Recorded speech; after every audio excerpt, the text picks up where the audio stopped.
You are now listening to the Peter and Jake Talks Wrasslin podcast, a weekly review of Monday Night Raw and other wrestling-related topics. And here's your hosts, Peter Day and Jake Grandi. Oh! What's up? Buddha monks in the trunk. Oh, fuck. Turn the bass up? I know. We got a Buddha little... monks in the trunk? Oh, fuck. Yeah, I know, right? A little shaky at the beginning. When you're 6'6", your knees not gonna get shit. So, how you doing, boys and girls? You are now listening and watching Peter and Jake Talks Wrasslin episode 84. We know for sure that it's 84. We're not live this week because, again, the last week's live session, post-production, everything post sucked. So until I can find a better app to be able to work with YouTube and live streaming to do this, which I think is the flagship, I want this to be on point. Raw recap, not so much.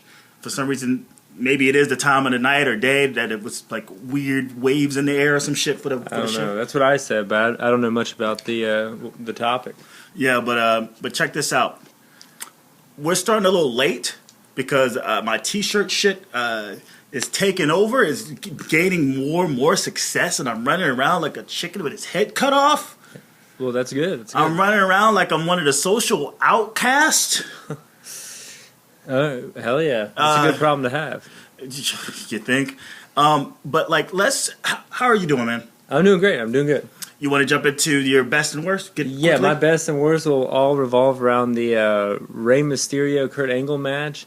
I really liked the fact that it happened. I liked that it happened on an MMA show. Other than, do you know what I'm speaking of? There was a pay-per-view on a UR Fight app promoted where it was mostly MMA and grappling matches, but it had that's JR stuff, right? JR's on that. Yeah, and it had Rey Mysterio and Kurt Angle wrestle in a mostly MMA show.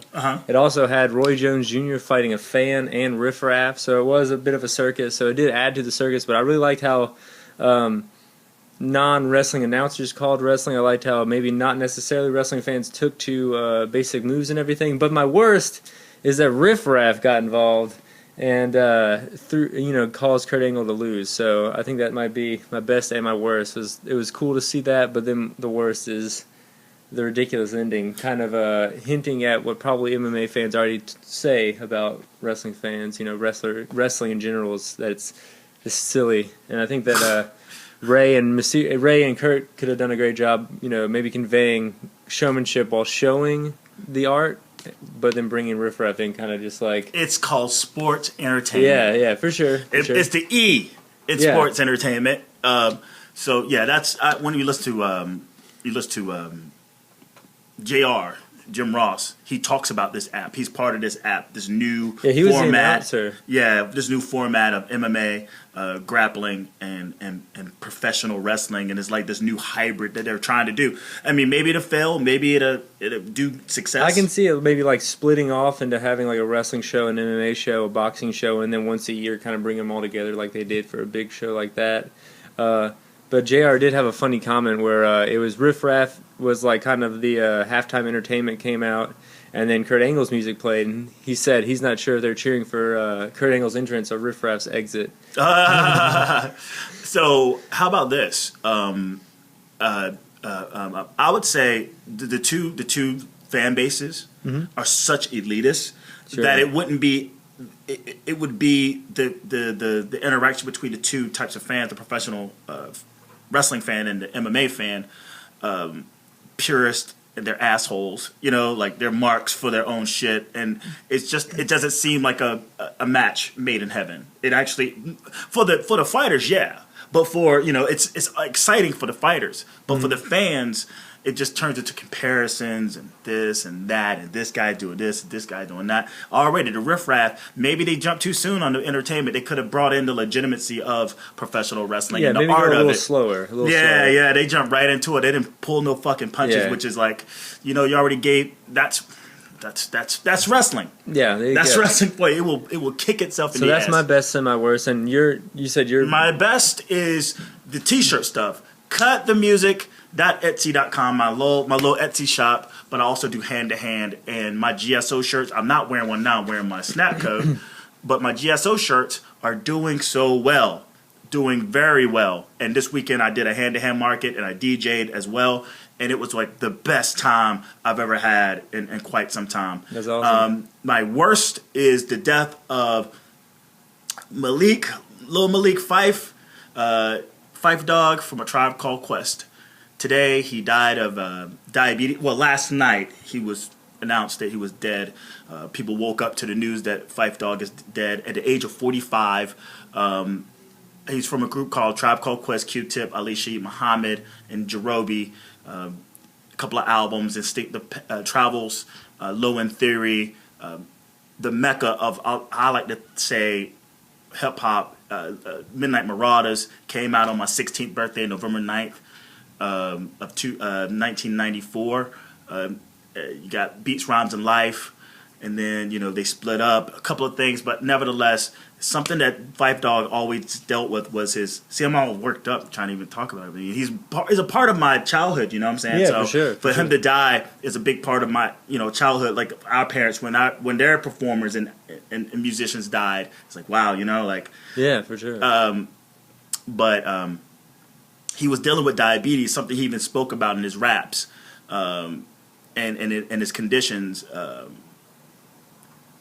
What do you know about a funky diabetic is one of his rhymes. And for him to lose his life due to it, they put out a Beats, Rhymes, and Life documentary where they dive more into his battle with diabetes.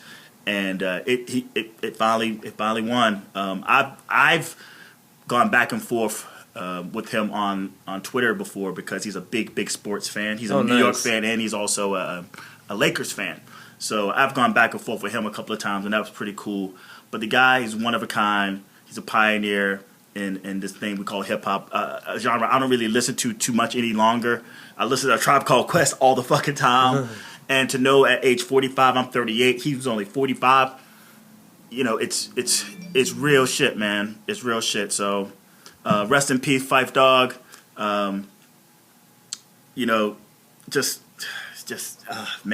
if there was one person I can ask, because Jay Dilla was dead, Q-Tip he was really close to Q-Tip. Now Q-Tip's right-hand man has died. It's like he's lost two close people really close to him in terms of his career. I wonder how he's doing. So my condolences to him, especially because he spent most of his entire life working with that guy. So. Oh yeah, I hear you, man. I think we all can relate, and you can, obviously listen to him. I didn't know. I definitely listened to his albums and stuff before, but I didn't know it enough to. Dude, it's the mecca. I mean, you can start for Instinctive Travels. Footprints is my favorite song on there. You can go to Low End Theory. Butter is like a really awesome track. The Scenarios on that as well. My God, Electric Relaxation on. Midnight Marauders. You have God damn, man, just Beats, Rhymes, and Life. Just everything about the career. You can seriously start. You will love the entire discography of A Tribe Called Quest. You'll just love it. Even if you hate rap music, it's just one of those albums that's just like, I think not Low End Theory, but Midnight Marauders is probably one of the best albums ever made. Outside the genres. You know what I'm saying? It's amazing stuff, and to know that he's dead, like when Jam Master Jay died, that was a big deal, but he wasn't one of the rappers, you know what I'm saying? Yeah. He wasn't Run, he wasn't DMC, so, just to know that chunk, or even MCA dead from the Beastie Boys, it's the same thing, our entertainers are dying now, it's time for them to go, but diabetes, he had cancer, so I wish they would have had longer lives, so. That's all I have to say about that. So, in the words of Forrest Gump, and that's all I have to say about that. Rest in peace, bro. Hell yeah. Well, I mean, Raw kicked off with another. Slow down. Well, oh yeah. Shit. We have to go through our favorite moments. Yeah, man. We'll make it quick too. So no. I mean, what's your favorite? Second favorite Mania. It was a time. It took me some time to go over, but I'm going to say WrestleMania 27. Undertaker versus Shawn Michaels. The retirement match. No, it wasn't. No, it wasn't a retire. It was the match before the retirement match. 27. No. I think I think that was 25.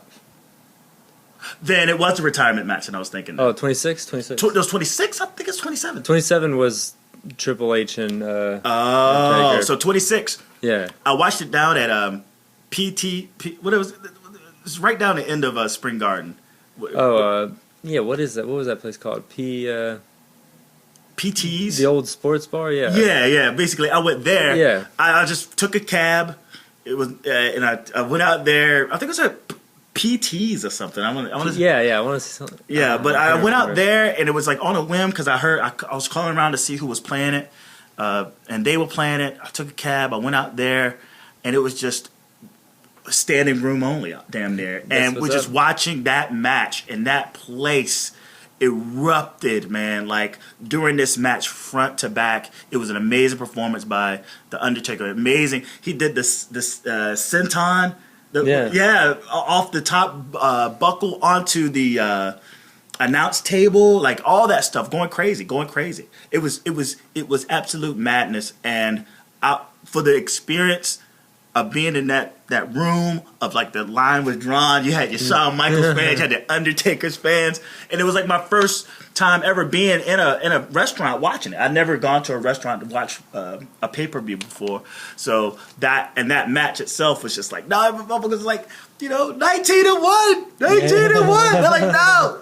20, like it was good stuff, man. It was hell yeah. It was 17. Was it 17 and what would it have been? Well, Michaels, that was 21-1. He had 2 Triple H matches, one, so it would be like 18. So it would have been 18. Yeah, 19-0. Like So that was fun.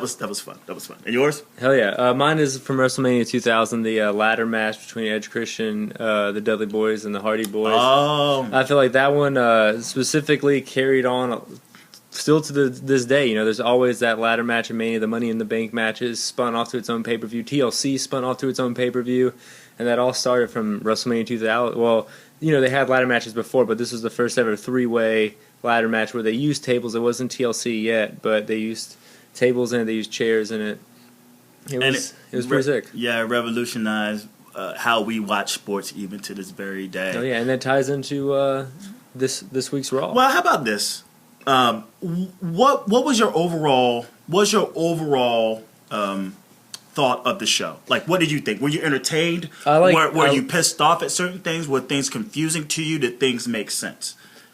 And feel free to say whatever points. We can just jump right into things not to be like point A, point B, point C. I'm just saying, like, what was one of the things that stood out to you about this show? I liked what they did to promote all 3 of the main event matches on this show. I'm not really excited for either one of them, but I like exactly what they did with this. Was exactly what they should have been doing all along. To break it down, I like the Roman. Keep it very simple and do a lot of camera work to put him over. I really liked how Triple H and Stephanie were trying to leave, and then it opens up kind of like very cinematic, and he runs up, starts beating up Triple H. I really like that. It's very heelish. Honestly, like I saw that, and I thought to myself, just a Roman Reigns thing that they were doing. It's something they should have been, like you said, doing the whole time. Mm-hmm. When he was on SmackDown, they gave him time to talk, and it's like, okay, you're gonna unleash the chains on him. Let him be that badass. Yeah, man of little words, and don't give the people time to boo him. And plus, the new entrance, he's not coming through the crowd. Yeah, he's coming down the ramp. He's coming down the ramp. So, they pulled the trigger on that. But what they did, this episode is very confusing. What they're doing with him is pretty confusing. Oh, yeah, I don't agree with anything. I mean, I wouldn't have picked him as the guy. I'm not too excited about the match, but I think just the shot and all the camera work maybe and the cinematography of that segment where it just kind of goes up. It was very... It was kind of like something you would see like with Kane or something, but I thought it was very good, showing, maybe Triple H is scared. He's so confident usually, but he's scared. And then I just thought it was very well done. And then I thought, I'm not too excited about the rest of the storyline. I'm not very excited about the match. Yeah, like what they're doing. If you want Roman Reigns, and this would be our Roman Reigns thing, and even this thing right here, the segment itself. Regardless of the tangibles in and out, what I take away from this first segment is that Stephanie cannot emasculate Roman Reigns. Yeah. She just can't. There's three people that she cannot emasculate. Not Triple H, because that's her husband. She can't emasculate her father. She can't emasculate her brother. Mm-hmm. And so the roster is just like, catching slaps and being thrown in matches and talked down to like a dog. She has reign to that, no pun intended. But it seems that there's a fourth person that she cannot emasculate, and that's Roman Reigns. Now, the authority is that she is, someone who throws her weight around. How do we want to cheer for Roman Reigns? Because he's sticking it to her. He's actually turning the tables on her. Does this make you root for Roman Reigns? I think more so than before. Like he does look kind of like a badass, like chasing the guy down, beating up Triple H instead of Triple H just beating on him over and over again. Like you kind of you kind of know he's gonna get his ass kicked at Mania. So it's kind of like you are hopefully designed to want to see that. See the face. Well, kind of like you can say a lot of moves Austin did to Vince was heelish, but like if he's overall coming across as a badass and whooping the guy's ass that you don't like already, then it can work. A heel move like that can. But why do we need to see repeated beatdowns? I mean, I understand he wants revenge. Because I think it's because the crowds will boo him. He's not very good at wrestling. He's not very good at talking. So if you have something set up in the back where you can use your camera work, WWE films. No, well, I'm not talking about that. I'm talking about don't you think? I didn't agree with last week's comeuppance of Triple H. My comeuppance that I want to see of anybody is at the big shows. Whether it's AJ Styles hitting, punching or flying a phenomenal elbow to Jericho. Y'all could have held back. This in particular, Roman Reigns, a big, long, drawn out, payback, and now he's getting more payback. It's like, well, does it intrigue you to want to watch, cheer for him and watch the match? Because the more they touch, the more I will see. And plus, when as you see it, the heel normally is the one always beating down the baby faces, and the baby face goes over in the big match. It's almost like what they're doing here. As much beatdowns that he's giving out and lashing out and standing on his two, you would think that when they get to WrestleMania, Triple H is actually going to pull out the victory. Because who's the bully now? Yeah, usually theoretically, but I would say I was not interested in this match at all. But even when they, back at Survivor Series, when Roman took him out, and then every time they touch before, with whether it be like Triple H getting his ass kicked in the suit or looking badass, I think it's making me interested in the match more and more for some reason. Wow, I don't know. I can't really put a finger on it, but I did like this segment. And I have to say, this segment worked for me. I want to see Triple H get his ass kicked more. Because you hate Triple H. You still want your revenge for his defeat on Sting. Yeah, you still do. And you still... This might be true. Hey, we got 2 weeks, and he's going to have his shirt on. I'm a Triple H guy. You're going to have it on. What size are you? I'm like a schmedium. A schmedium? All right, I'm telling you. So, as we are watching the main event, right... you will have this shirt on, and I'm just gonna.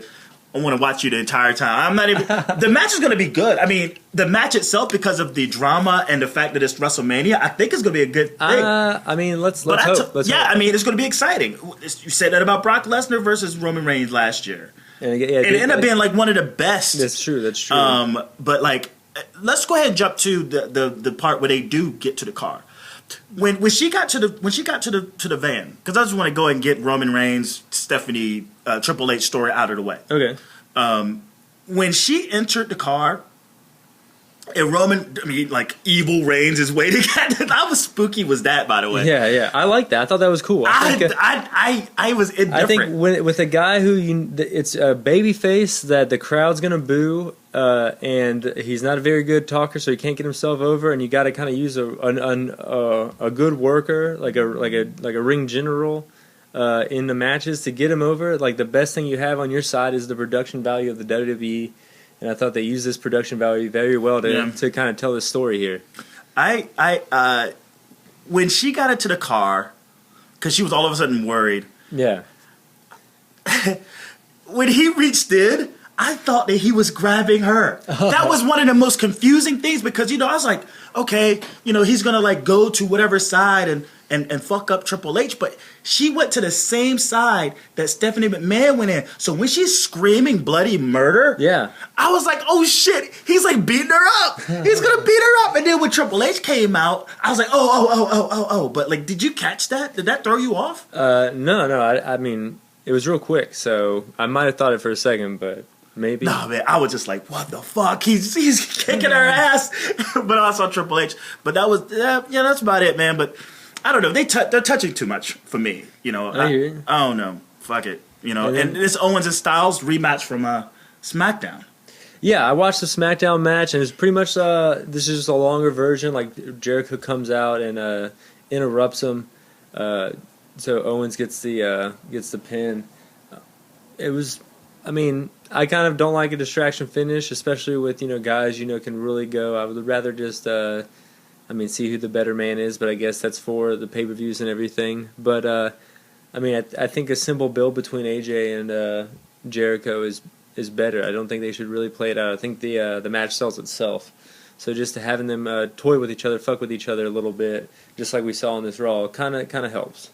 This was utter bullshit. The match itself was great. Yeah, it was 20 cool. minutes. It was cool to see like an indie style show and the crowd going nuts. I mean, it's Philadelphia. They gave them what they wanted, and if anything, it kind of burnt them out afterwards for the rest of the show. I spoke on SmackDown about this. It's like, I've come to the conclusion that these guys aren't special. AJ Styles is not special. He's just another hand on deck. And for him to go through what he's going through right now and suffered back-to-back losses. He already has a loss to Jericho. He has 2 losses to Owens. Because of Jericho. Yeah. Well, it doesn't matter. Still, a loss is a loss. It also makes him look weak. I mean, we could... No, it makes him look like a turd is what it makes him look like. Also because when he tries... Y2J wrestles Jericho in the show... And Jericho ends up winning off of when AJ comes out to distract. So it wasn't like they distraction for distraction. Like, Y2J definitely came out looking smarter in the show. Because when AJ comes out to distract, it doesn't bother him. He still picks up the victory. The only thing is, and this is something I remember hearing a week ago. I was listening to PW Torch, and it was Bruce, what's his name? Mitchell? Yeah, Bruce Mitchell. Yeah. Bruce Mitchell, he's talking about... I think someone's like, what's up with these fucking baby faces nowadays? And the fact that they have no discipline to beat off a distraction.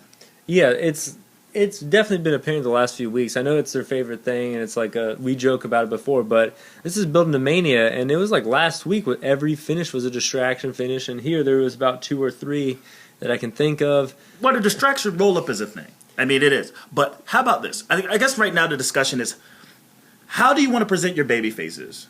Do you want to present your baby faces as people who are keen and on point versus your heels that are lack discipline and will basically cut off their nose, spite their face? Sure. Which will be their demise? Or do you want your baby faces undisciplined? And look like utter fools. Like, say, take what happened with Natty at Roadblock. And, like, her basically sliding Charlotte to the middle of the ring. And just because Ric Flair only jumped on the apron, he poses no threat to her whatsoever. Yeah. She lets go of the fucking hold, walks over to Ric Flair, a guy who has no... He can't get into the ring for nothing. Yeah. She walks over, which results in her getting pinned. This right here, like, just it blows my mind that they're presenting the baby faces to look like gullible, undisciplined people who put everything else in front of them except getting the win. Yeah. And this is the second time. Sure. SmackDown was like that, and tonight was like that, and I just go like. And it happens several more times, but he gets distracted and he gets pinned. And you say Jericho, he has discipline to know that who he's facing in the ring that AJ's distraction is not going to bother him because he has the discipline to be focused. And also, like, I think it didn't really make much sense to have Jericho win that match because you already had AJ lose from the distraction, so you would have Jericho lose from the distraction. Plus, it would be like a little thorn in his side because it'd be Fandango, the guy who beat him at Mania, who hadn't really had much to do since. So that could be like a thing you could do, like when Jericho works just a random show, like he, wrestle Fandango, like have like a little thing, like a little nugget to have, like that's the guy who can always beat Jericho, and give him something in his career, Well, the commentary is talking about that basically the entire match. Yeah. About how it was the biggest upset in WrestleMania history. And that Fandango has a win over Jericho. Will he ever, can Jericho ever live that down? You're thinking, right? Because when he runs wild, there's a moment where Fandango gets a little offense, and you're thinking that there's gonna be some, something zany happen, and then you see AJ comes out. What he calls him?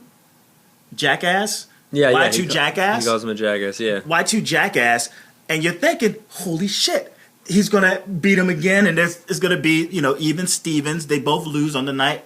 And I was like, no, Jericho's not going to lose. So that makes even more. So he's undisciplined. He gets pinned. He loses again. He's losing all momentum, by the way. Then he tries to distract, and it doesn't work. Yeah. This guy looks more and more like a geek by the second.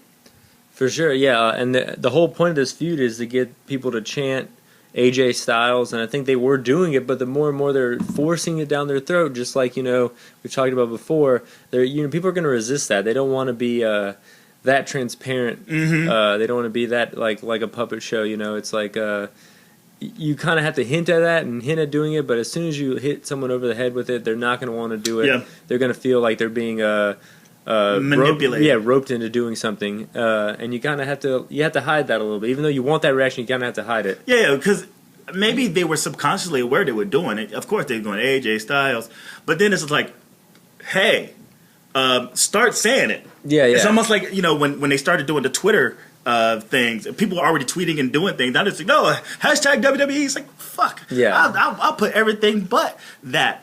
But how about this? Well, from that match, we had the AJ storyline, but we also had the Kevin Owens storyline that's come out from that. You did. You definitely did. And I think that was the big news of this show. Zayn comes out, Dolph comes out, Miz comes out, and Owens says, well, how about I try to get a three-way booked for the number one contender shot later on tonight? And Steph approves the three-way title shot. And I thought a very humbled Kevin Owens showing up at first, too, which I thought was pretty funny. Yeah, and I really like this three-way spot. Sam, you want to just jump into the... Yep. Yeah, he announces there'll be a three-way match. He says, this is a wrestler who's been wrestling around the world years under a mask. Everyone thinking it'd be Sami Zayn, hinting at El Generico. But then Sin Cara comes out. They all have that kind of ambiguous introduction. Yeah, and he announces, he says... he kind of announces Stardust at first. And and you would think would be the Miz. Yeah, and then he announces Zack Ryder. I forget what he says. Like he calls him a child. Like basically, he's like a big kid. He's a child. He's childish. Yeah, thinking it'd be Dolph. Yeah, and so then you get kind of like you're like Stardust, Sin Cara, Ryder. I was like, okay, this is gonna be a great match, but obviously this is shit a mile. What? Ryder always works hard. Sin Cara always works hard. You're trolling. No, I'm not. These three guys are the workhorses. That's why they got in this position. That's why they picked these guys, I swear. Like, if you watched Superstars last week, Tyler Breeze and Zack Ryder had a great match. Sin Cara, he worked hurt, like, just a few weeks ago.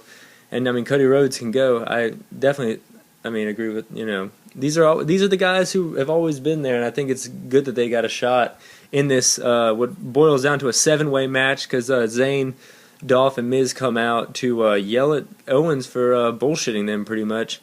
And... Sin Cara comes tumbling out there. They all go and get in an argument. They all fight. They all brawl. Owens leaves, and then Stephanie comes out, books a 7-way ladder match. She doesn't come out and book it. He runs back to complain to her about how. Oh yeah. That they're clamoring at his belt, but he has more of a attitude. He has more of a tude this time. KO mania, he says before, and I was like, and now she's like, "Fuck you! Look, let me emasculate the heel." All right, and she's like, "Fuck you."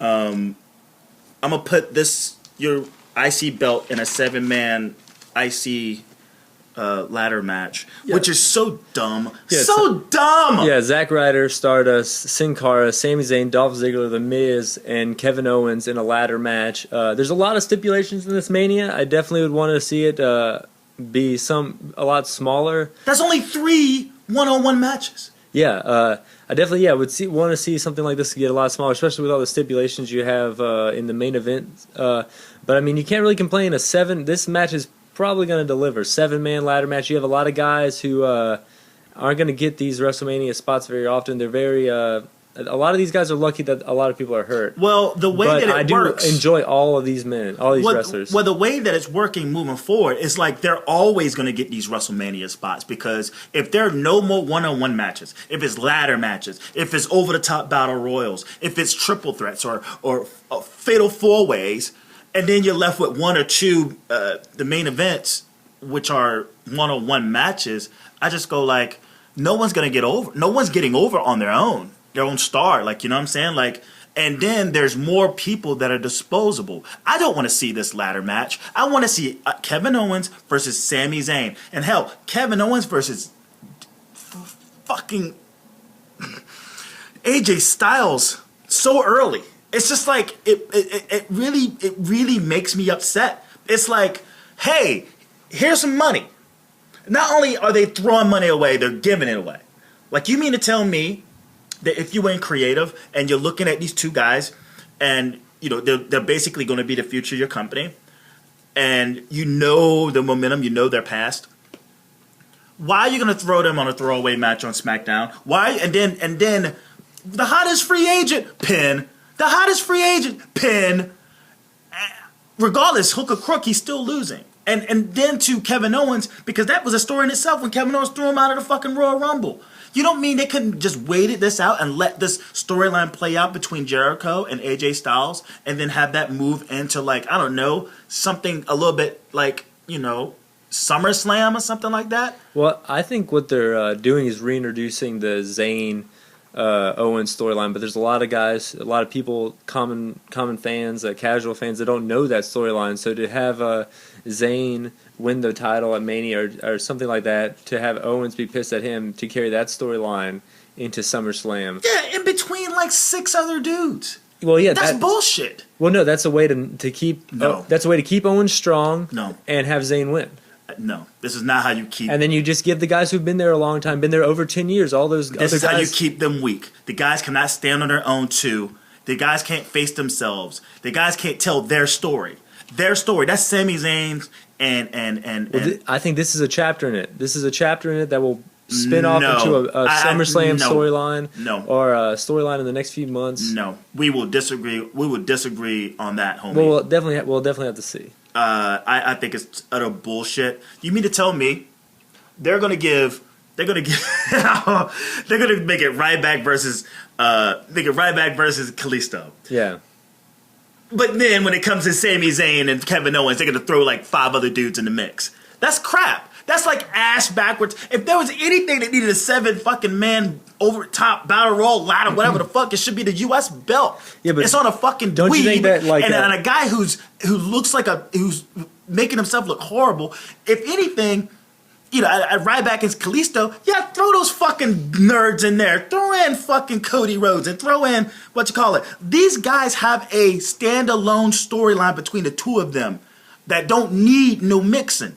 And Sin Cara versus Ryback does. So if I was to pick between the 2 evils, then make that 7-man match for the U.S. belt. Yeah, it's not what I would have picked, but I'm saying since they picked it, it is good. It is going to be a great match. You know that commercial called The Settlers?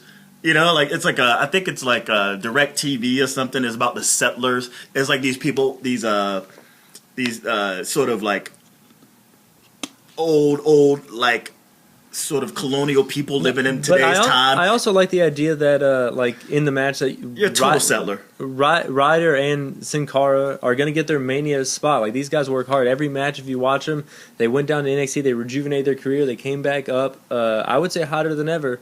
Well, not necessarily Yikes! Not necessarily Zack Ryder. I mean, even when Zack Ryder had the U.S. belt, he didn't have a Mania match. Like, this is a big deal for him. He was made to look a fucking dweeb, man. I mean, they dweebed him out. And, like, fuck him. I don't care. Like, here's my thing about Zack Ryder.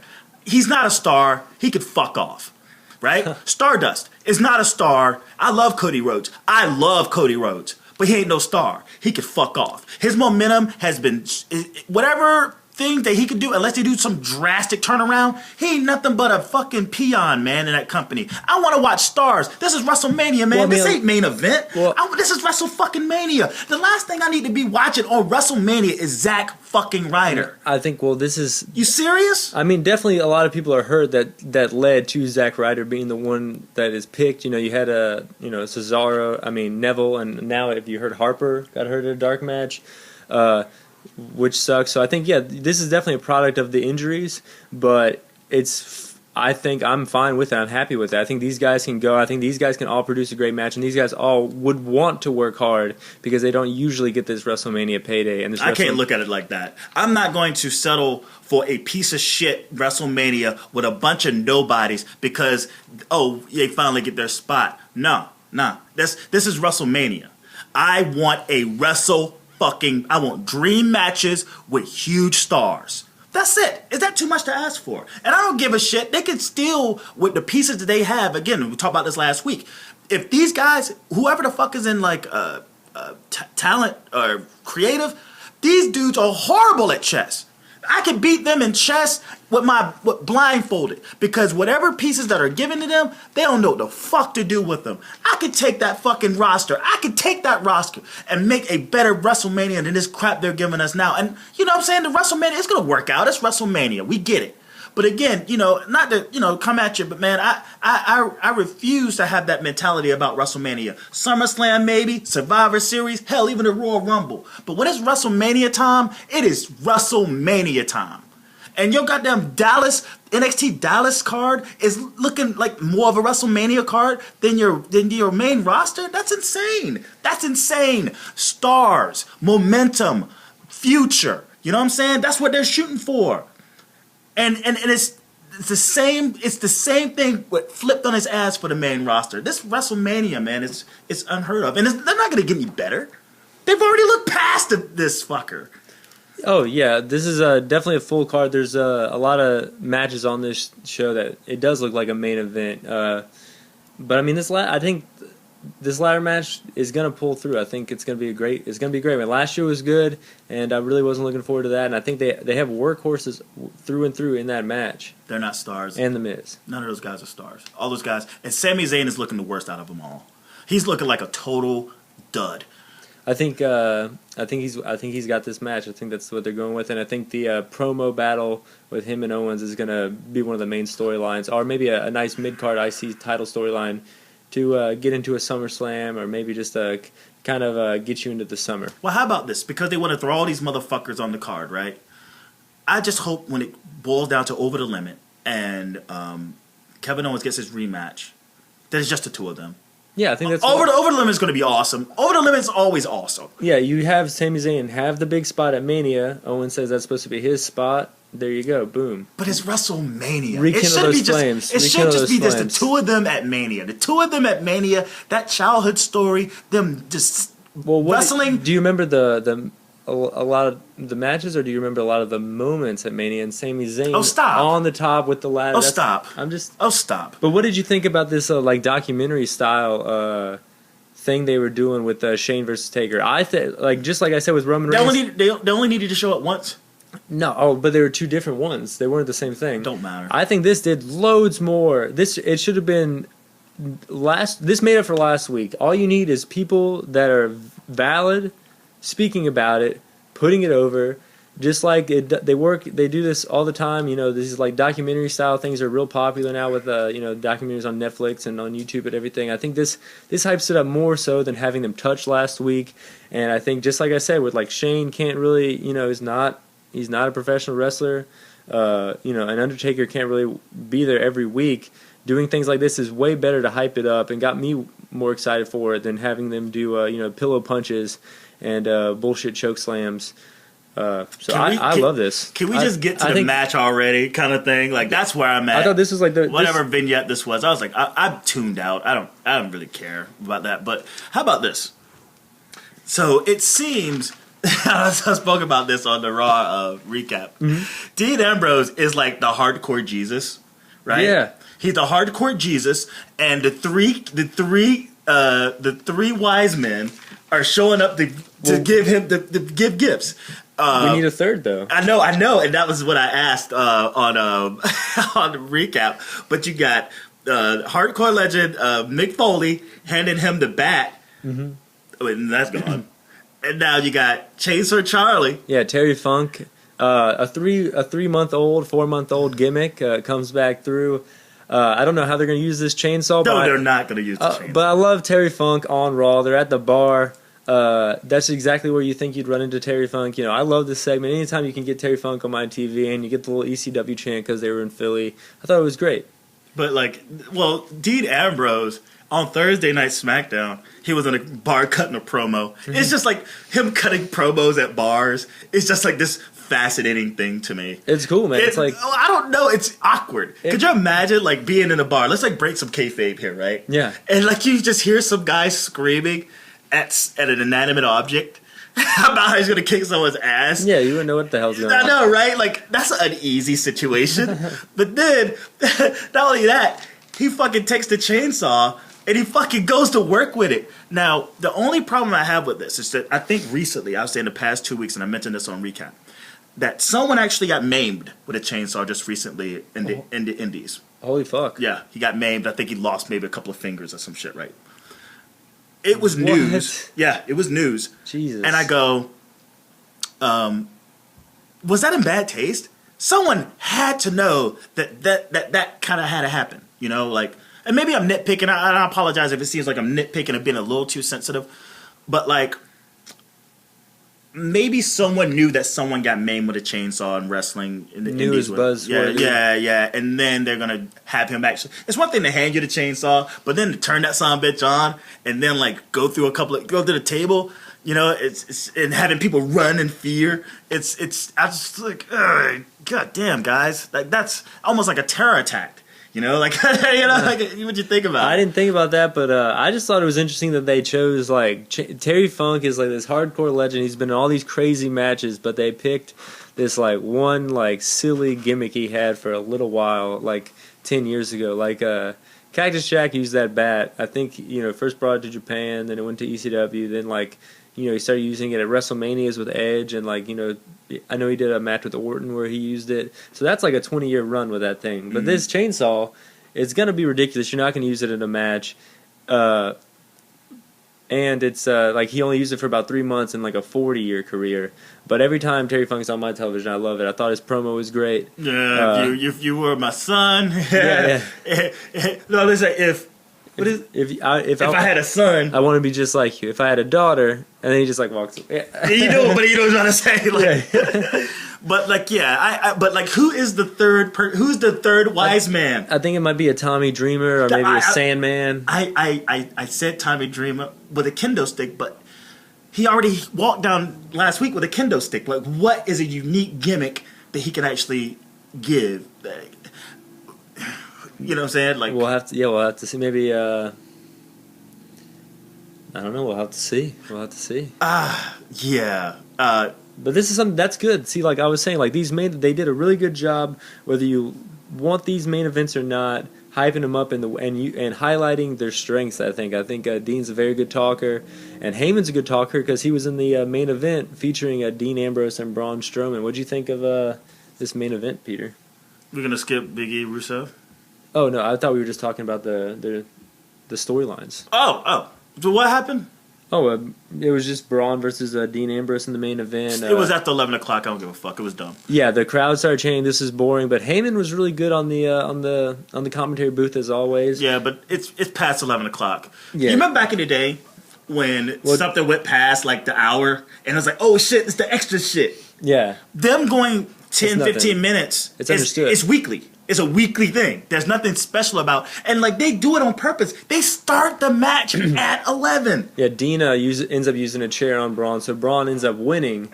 It was a chair shot to my head. That's what it was. I was unconscious. For sure. Like this fucking match. That's what everyone thought. CTE. I'm gonna get CTE later on because that chair shot to my head to fucking knock me out because this shit was stupid. It was boring. It's after 11 o'clock. I don't give a fuck. It's like okay, we're building up Ambrose to be destroyed. Like you see this cool stuff. It reminds me of the Great White Hype movie. Yeah. Oh yeah, I love that movie. Yeah. And you're thinking that Dean Ambrose has a chance. He has a chance. So they're going to make it look cooler and cooler and cooler. It's a street fight. If this street fight lasts more than 10 minutes, it's a failure. Huh. I'm dead serious. This should be Brock Lesnar feasting on this guy. That's it. And if he does lose, it's because of something fluke, right? That's it. I'm not saying that Brock Lesnar is going to win. I'm just saying he's going to feast. And he'll have his ass, just like Cena. You know, when he faced Cena, I think for the first time, I think it was Capital Punishment, and Cena hit him with the chain, right? Like, what happened in that entire match? Cena gets decimated. Yeah. But he still pulls out a victory at the end. Lucky shot. And that's what's going to happen to Dean Ambrose. This match needs to only last 10 minutes, y'all. I hear you. And then to go along with that documentary-style promos with Shane and Taker, Vince comes out and says if Taker doesn't win, this is going to be his last Mania. That's I would say the second big news other than the ladder match. It's semantics, though. Well, yeah. He said it, and he looked, and no one gave a shit. Like it was kind of like it was the 11 o'clock hour, but it was Vince. You know, I thought like anytime Vince said he's at least going to get the what chant, people are at least going to be paying attention. But it looks like they were kind of waiting for it to kind of wrap up. Yep. Yeah. So there'd be no more me. Yay! Yay! You know, but it's like, wait, man. Wait a minute. But here's the thing. Yeah, wrap it up. The semantics of him saying that it'd be Undertaker's last WrestleMania, it didn't say it would be his last match. No. Yeah. So it's like, I think most of the people are just like, well, we're still going to see him wrestle, I guess, right? I mean, he's getting old, man, so he's not going to do the last cycle anymore. You know? Which would be dumb because they still got that Cena match. Give it 365 more days, guys. We got to see Cena Taker. We got to do it. Hook or crook, you better stay healthy. But, like, there's no way in hell Vince McMahon is going to let that guy walk without getting his money match with Cena. Sure, yeah, I can totally see that. And yeah, now with Sting retiring and everything, it looks like that's the last one you can really get that big money match out of Taker. Is Cena. It'd be the biggest of money matches. Oh yeah. Because it's not like Taker WrestleMania career was like all these big draws. Well, yeah. Well, and you look at but toward the end there, it was the guy. They had Batista, then it was Michaels, then it was Hunter, and then Punk, and then Brock. So it has been peaking. Yeah. I would say, but that's still like not even 15% of his career in WrestleMania. Yeah, the first few were kind of, El Gigante and everything like that. And then you saw, like, he kind of started wrestling. Like, I remember Ric Flair one was really good. I can't remember which Mania that was. And then Orton was pretty good. And Orton was the first time where he really started bringing the streak up. Mm-hmm. And Orton was trying to take it down. And then it kind of got to, like, the Edges, Batistas. And then it just became the John Cena U.S. Open Challenge is what it became. Yeah, I thought it was... The work rate increased. Yeah. And the stakes got higher.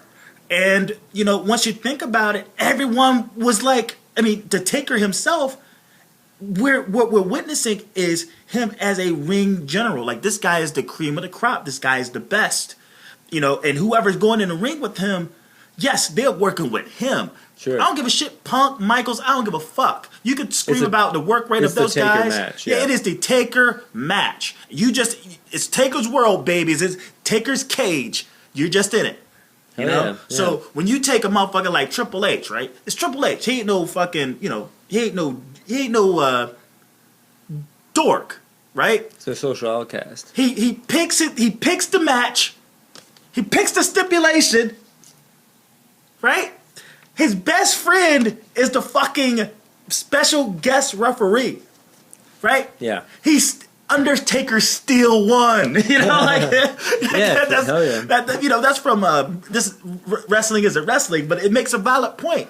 That's Taker's world. So if I was to go ahead and give my prediction, just off of the strength of the Cena match, and off the strength of WrestleMania is, outside of Brock Lesnar, he should never lose to anyone else. I don't care. You could complain about Bray Wyatt having to win, but I go like, hindsight, Taker needed to win. Yeah. He could have lost at SummerSlam, but not at WrestleMania. Sure, yeah. I can totally see. I see what you're saying. I mean, I would. It's hard. I'm so far. I would never have thought to book Shane McMahon versus Taker. So I can't. I don't know who they would pick. I mean, well, it's I don't think there was another suggestion outside of Cena. and then Cena. It's the McMahon show. This because there's been talks. Have you heard the talks recently about like who's going on last? Is it going to be the power struggle between him? Yeah, sure. And the McMahons, and the McMahons making WrestleMania basically about them. Hunter making WrestleMania about him. And who's going to go on last? The Roman Reigns and that debacle if he was to close out him as the champ. What do you pick? I mean, I think you would have to go I mean, they really haven't shown you a lot of Roman Reigns Triple H on the show. Like as far as especially compared to the McMahon Taker storyline, like some. It's been other than the reconstructive surgery on the nose. Well, sure, no, I mean, there's been a lot of Triple H. I mean, he had 2 matches, but like he even cut a promo kind of talking about halfway talking about Shane. But as far as you have a Stephanie promo, you have a Taker promo, you have a Shane, you have a Stephanie, you have all these. You have Vince all talking about the Hell in the Cell. It's Hell in the Cell. It's Taker. It's in Texas. I would say that's the main event. That's the one that people would stick around to see. And, I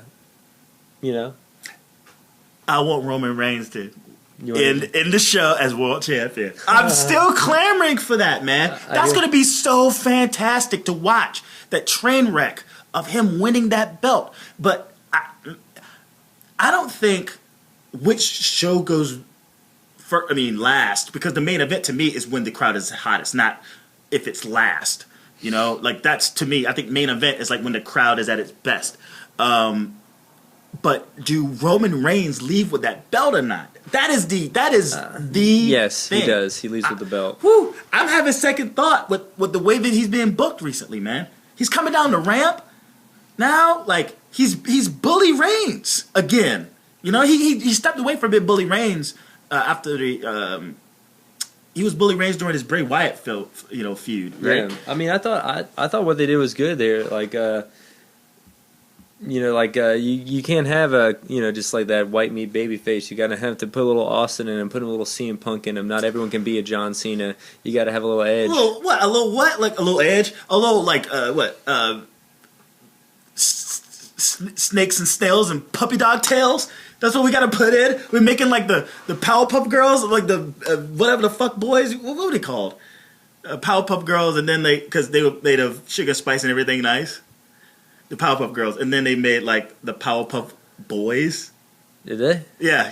For an episode, it was like snakes, snails, and puppy dog tails. Oh, yeah. And then this is what you get. But I still believe that like as long as Roman Reigns stays polarizing, I think that's what their money is. There's no more babyface that's going to bring in the money. I think you've heard we talked about this before. Yeah, for sure. If he just remains to be polarized, that's where the money is. Because again, as fans of anything, unless we're just like our alma mater, but we still are fair weather because I'm very fair weather about the Tar Heels. You know what I'm saying? I'm actually bitching at them more than I'm cheering for them to a certain extent. Almost like the Panthers. But like when you really like something, like a relationship, it gets old. You move on from it. Like I used to like this, but like if you're polarizing, like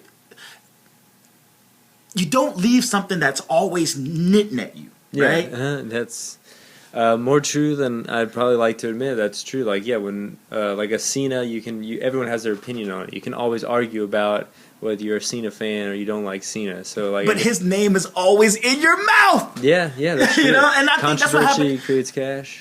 Yeah, and I think that's the new babyface. The new babyface is a polarizing figure. You can swing either way, just as long as there's that sort of anxiety in the air that he's not necessarily welcomed. Sure. So we've talked about a lot of the meat of the show. Maybe we can bring up a little bit of the sizzle.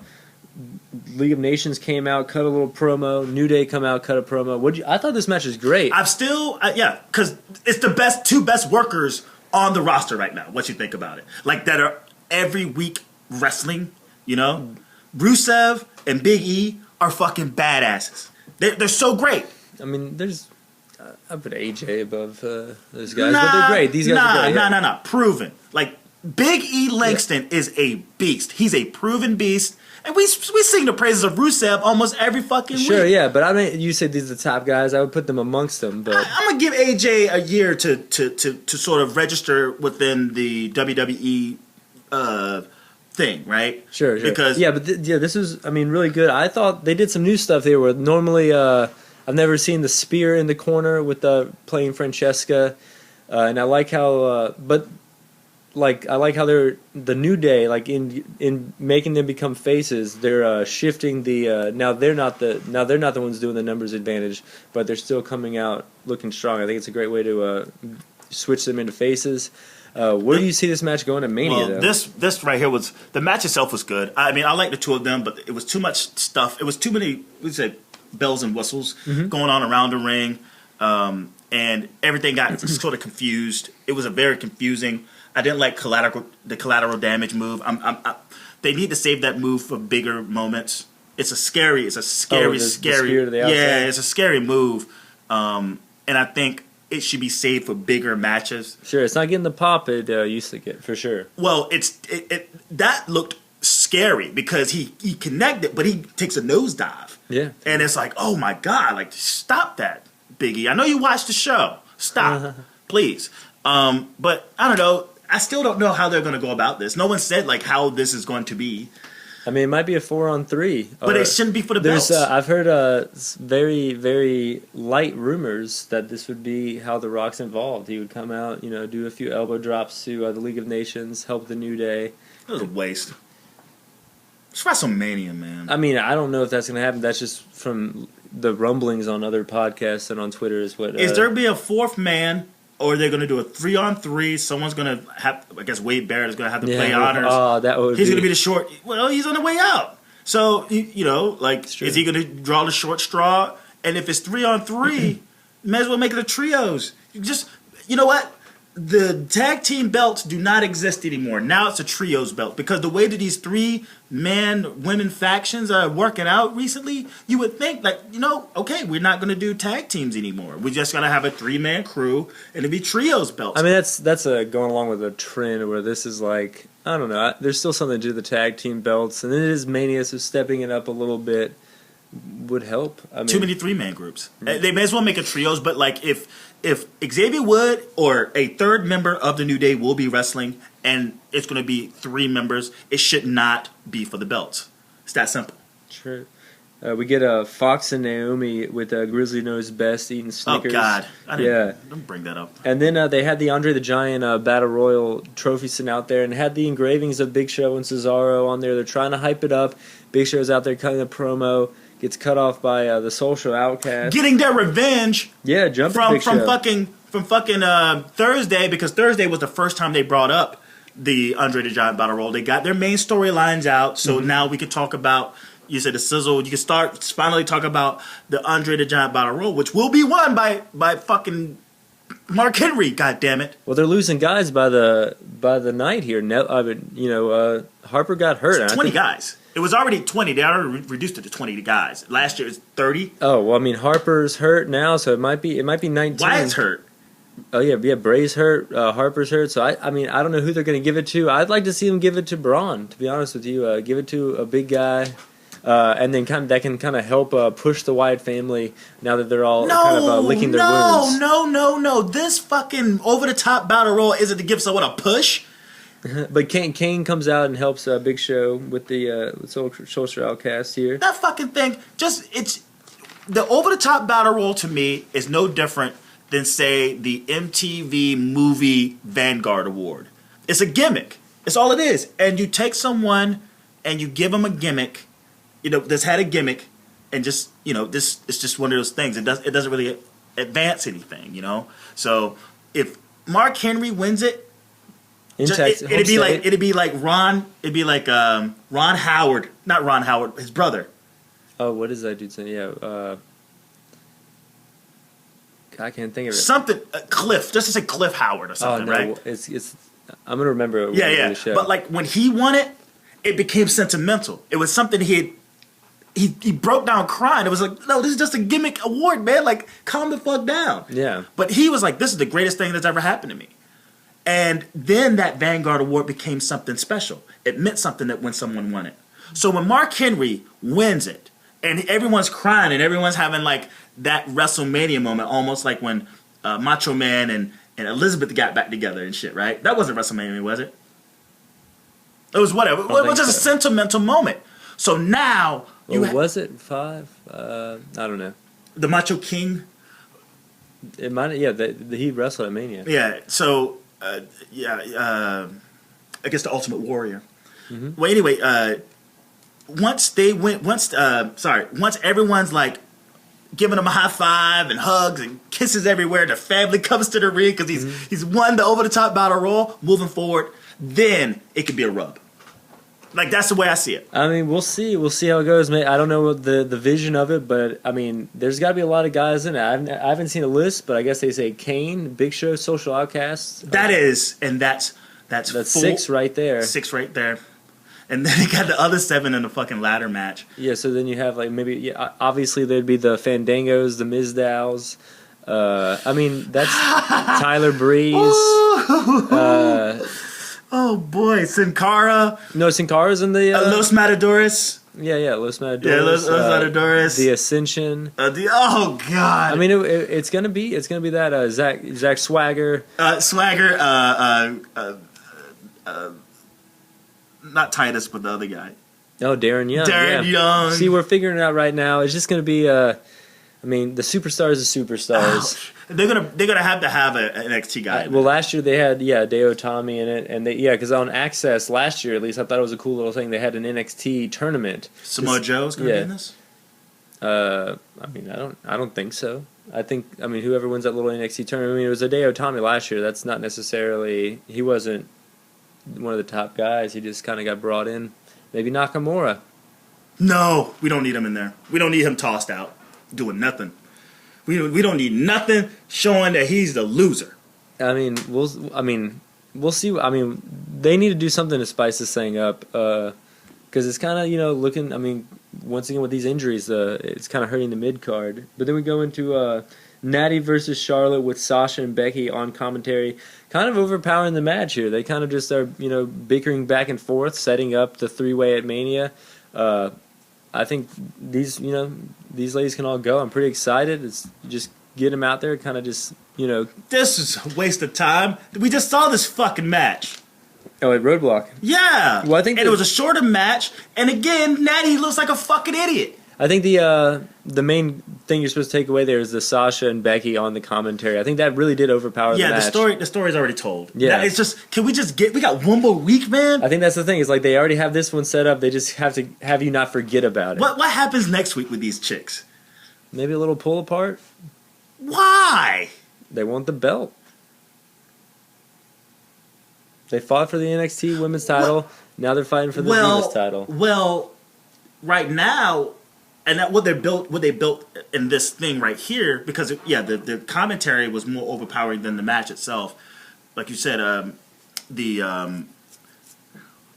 how do they work together and take out Charlotte, or every woman for themselves? Well, I think they got the history of Sasha kind of turning her back on Becky and everything. So I think they're pissed at each other, and maybe Charlotte sits back. I think maybe especially taking taking from the dirtiest player in the game, and they go at it, and Charlotte kind of plays the smart one, running in when the time is right. I think that's maybe how you do it, but I mean, I think it's going to be a great match anyway. If I was to make an educated guess on how they're going to book this, because the writing is so stupidly Groundhog's Day, that they're going to take out Charlotte. She's going to be somewhere laid out, and rather than them focus on trying to get her, they're going to do like this exhibition between Sasha Banks and Becky Lynch, which is going to be a waste of time, a la Ambrose and Reigns triple threat with Brock Lesnar. Mm-hmm. I think that's what's going to happen. Maybe. It's just so dumb. Like, that's exactly what we're going to get. We're going to get... Well, we'll see what happens. I mean, it's going to be a We good watched match. the show, man. We've seen this a million times. Well, yeah, Lazy-ass. if you watch NXT, these ladies can go, and they're great together wrestling. Yeah, but they're not on NXT anymore. They're not in Kansas anymore. I man. think that Full Sail anymore. I think it's going to be open for them to do whatever at Mania. Normally they let them go a little bit at Mania. Keep your eyes to the ropes, and let's just hope that Mick Foley actually starts to write for the women. You know what I'm saying? Like, let's keep an ear to the ropes, because he's already expressed that he wants to do. Oh that? yeah, he's like, please God, let me do it. That'd be cool. That'd be cool. So if that happens, if we see anything different outside of what they already booked that kind of stuff, what they do with Roman Reigns and Dean Ambrose, we just take this guy out and we're gonna like duke it out. If it becomes like, no, I'm pinning this bitch, then you know that there's new blood in the water in terms of creative for the women. Or just in general. And then we got Peter's main event of the evening, Bubba Ray Dudley versus R-Truth. Even though this was in Philadelphia, just like that Vince promo, I think the crowd was just out of it. They didn't care that it was the Dudley boys until the tables came out, really. But R-Truth lost to Bubba Ray. Goldust kind of comes out. I didn't even see it. I looked away for a second, and it was done. Yeah, Goldust kind of comes out to help Bubba Ray. They both get beat down by the... last week, Truth came in and got beat down. Yeah, so then the Usos come to save them. They pull out the tables, but then the Dudleys spill away. That makes me think it's gonna be a tables match. There's a lot of stipulations in this Mania, but it's gonna be a 3-way. Oh, this match does need a little something. No, we already got multi-man tag. Things going on here. But the thing is, can we just get a tag team match? I don't know if it's gonna be. It hasn't been booked yet. I don't know if that's gonna happen. It's gonna be the Golden Truth versus the Usos versus the fucking Dudley boys in a tables match. This is what's gonna happen. It hasn't been booked yet, and just like this is the same show we saw Owens and AJ. That's not gonna happen at Mania. Whatever happened to our bet for Roadblock? The match that you insisted on happening didn't happen. We all picked the same. We picked the same results. So, what was the wage? The wage was on like a fireball, but like what match didn't happen? You insisted that Kevin Owens and Sami Zayn got announced on Raw. It did not, and they had Sami Zayn versus Stardust. And that was the one match that we disagreed on, so we tied. So I thought it was something. Is someone going to win or lose? Never mind. But I guess what I'm saying is this will hype up the Mania. What I'm saying is I'm about to place another bet then. Okay. And I will place a bet that it's going to be a triple threat. Golden Truth. Because they've been giving us this shit for like 7 weeks. Well, I don't feel too strongly about this bet, so I'm going to go with a beer at Mania, the first round. You don't feel. See, look at you. I'm just saying, you don't bet, you don't put it all in on every bet, you know. You got to know when to hold them. Yeah, that's what I'm saying. You got to know when to fold them. So I guess, and plus what I thought was funny too. You're Philadelphia, and this is the last word about that segment. You know, like whenever Luke Kuechly does something, or like Moose Johnston for the Dallas Cowboys, whenever he does, they go like Moose, sure. Or like Luke. They weren't saying ooze in Philadelphia. They were booing their motherfucking asses. There was no ooze going on. You're talking about the hardcore legends that are the Dudley boys, and and then the baby faces grabbing the weapons yet again, you know, and then like the crowd is like, "What are you doing? These don't suck. Don't grab the tables, fucking baby faces." But I just thought it was funny. Those I'm just saying, those weren't oos sounds you heard. I hear. At least they were making some kind of noise. But yeah, this Mania card's pretty much set. I mean, we do have to get the confirmation about the AJ Jericho match, and then apparently they're booking a multiple women's match. Did you hear about that? Yes. I only know about this through Twitter. I tried to maybe watch Main Event to see if they were talking about it, but it looks like it's going to be like Natty, Bree, and Fox versus like Team Bad. Lana. But I saw a picture today with Summer Rae and Emma. Yeah, I saw that too. Yeah, so I was just like, I'm wondering what's going to happen. I wonder how many women they have to put on the other side there. This ain't Title IX. It's fucking professional wrestling. You know what I'm saying? But I guess I would be surprised if this match becomes like a lumberjack match, a lumberjill match. I can see that. Yeah, Lana and Bree, and then a lumberjill match. Just to Who are the lumberjills? You'd have Fox, Natty, Emma. No. They're in the match. What's about who's out as lumberjills? Oh, I thought you meant like those. I thought that would be it. It wouldn't be a 6-man lumberjill match. Mm-hmm. It would be Lana and Bree, and then. Oh no! I'm talking about like we're just piling them all in. I guess you have to have Paige in there. Paige is the only woman that I know about on the roster that doesn't have a spot. You know why, right? So word got out. I was talking to Luke. Apparently, I mean, she's known to be a partier. What's up? So shout out to the big Luke. She's actually on trial right now, prostitution. Oh, really? Yes. So that's why they've had her off TV. She's actually in an ongoing case for prostitution. And what? Yes. But like, let's look at it like this. It's not like she's nickel and diming some Johns. It's fucking Paige. She's probably charging people like hundreds of thousands of dollars.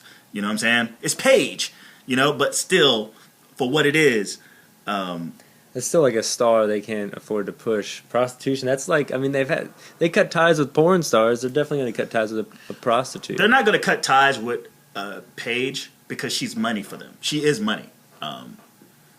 This might be too much to touch. Well, if this is true. They're doing a good job. Like, say when Emma stole that pad, they had no qualms with airing that out because they didn't have money. They didn't see money in Emma.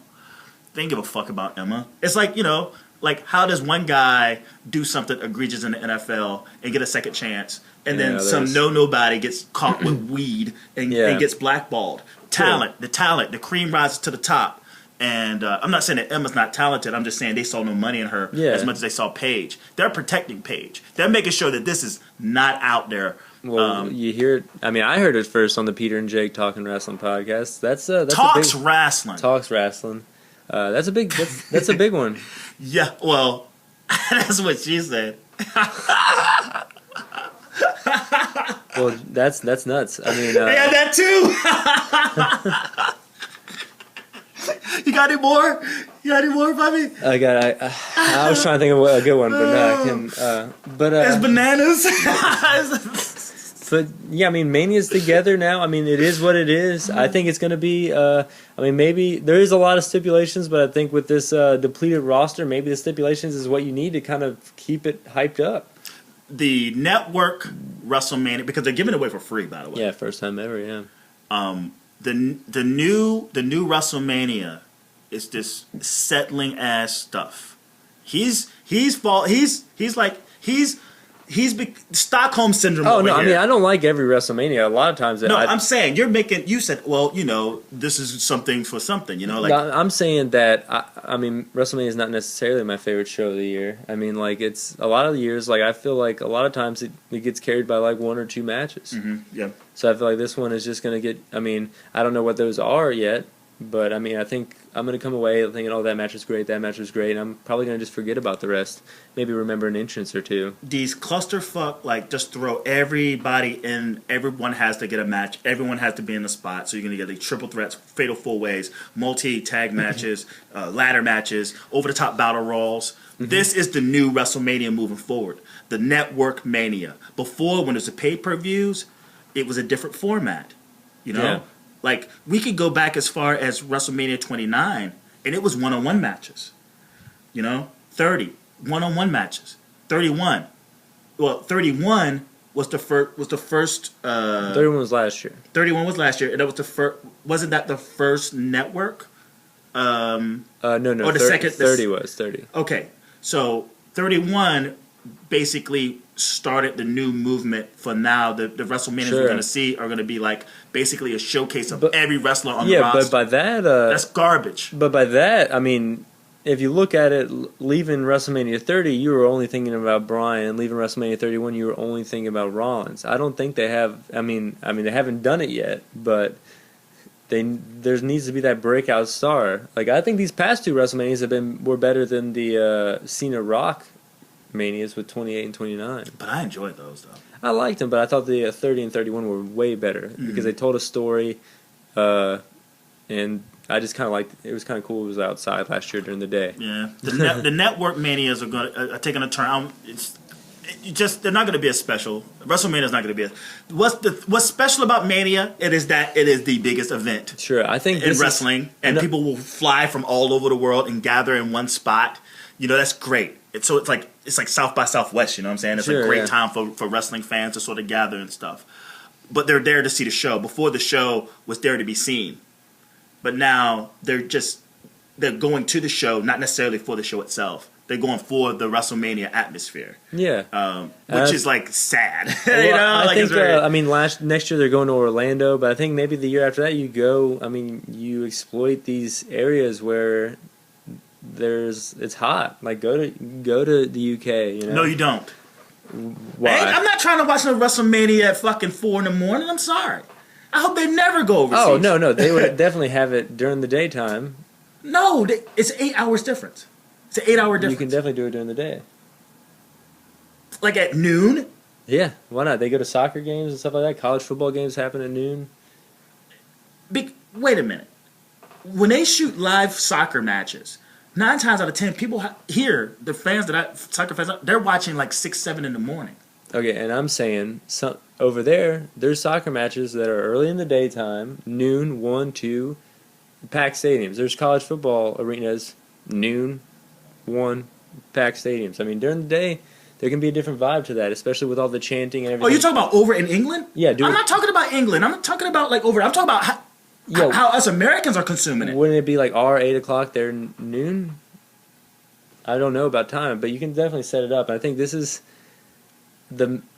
you're running out of cities. You're bouncing around. They went to Orlando in 24. They're going back in 33. But you just keep going to different cities. It's not like America's shortage on cities and stadiums. No, I mean we got for this type of event for this level. Yeah, I mean just go to like we got 32 stadiums in America.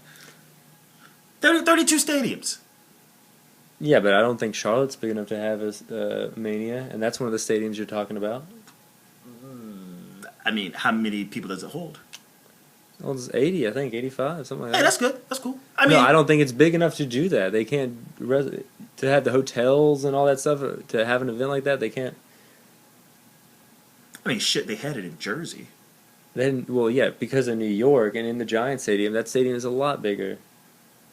And like the numbers there, like you have to have in like big markets to hold these types of things. I mean, they could like go to maybe like a St. Louis and like Denver and things like. Well, Denver no, because it's too cold. They did it in Jersey. And it rained. Yeah, it rained and everything. So I don't know, man. Like, let's see. But I think going overseas might, and then like letting America realize that it means something to go to Mania again, and then like maybe stepping up. It's not what the money is. I think it would cost too much for them to produce it too. I mean, the cost then to travel. It's just live events are so expensive, yeah, and then let alone do like a WrestleMania. Well, at least go to like a Canada, like go to Vancouver or Toronto again, because I just think it. I don't know, like go out so you can come back and be. I would enjoy one. Let's just say if I was to pick, because it had to be in the same, at least within the same time zone, would be in like what they had the soccer shit last year, Barcelona or like Rio de Janeiro, place South America, like a really Brazil, yeah, that'd be dope. That and it would still be big. I guess wrestling's big down there. Is it? I know that like they like old WCW stars and like AAA stars like do tours down there, but I don't know how well they do. Just a hunch. I mean, I would like to still stay within the time zone where we can just still watch it at a comfortable hour. I mean, yeah, sure. That's a good point. But I mean, I like this WrestleMania card doesn't look very good for like just looking at it. But the past few years they've pulled out great WrestleManias, so I'm just gonna have my hopes up and just get drunk and watch it. I don't know, like yeah. I mean, I'm not saying I'm gonna watch it. Sure, I'm just saying that like there are no stars on this motherfucker. The biggest star they have on there is Brock Lesnar. Oh yeah, that's it. So, but maybe we can just like jump into the plugs, I guess. I ain't got much to plug. I see you for Peter Talk SmackDown. I see you for Peter Talk SmackDown this Saturday. And then Fast in the World every Thursday morning, talking about NXT, SoundCloud.com/JG Pro Wrestling, at Twitter, or Twitter at JG Pro Wrestling. Oh yeah, and the last thing, because of the T-shirt thing is taking over my time. Mondays, the New Day podcast will have its last podcast this Monday. Maybe if we figure out this live thing, we can get him on. Get what on? Get old Nathan on. Oh well, I mean, but then we won't be video. Well, we'll figure. Yeah, it out. I mean, I need another computer to do all that stuff. But yeah, we'll definitely get him on. Yeah, we're gonna get Keto on as well. But there's a round table discussion too. You heard about that? You told me about that last week. I think the 6th. What day is it? She just sent me a text saying when it was. But nevertheless, I'll talk to you about it 6th. more. Yeah, Mania will be over. No, like something. It's like the 3rd or something. She mentioned something. She sent me the text today. But either way, I'll talk to you off camera. But other than that, yeah. So it's just going to be Peter's Raw recap. Peter J Talks Wrasslin and Peter Talks SmackDown moving forward. Word. So you got any last words? Yeah. Hell yeah. All right. Watch out for those foreign objects, motherfuckers.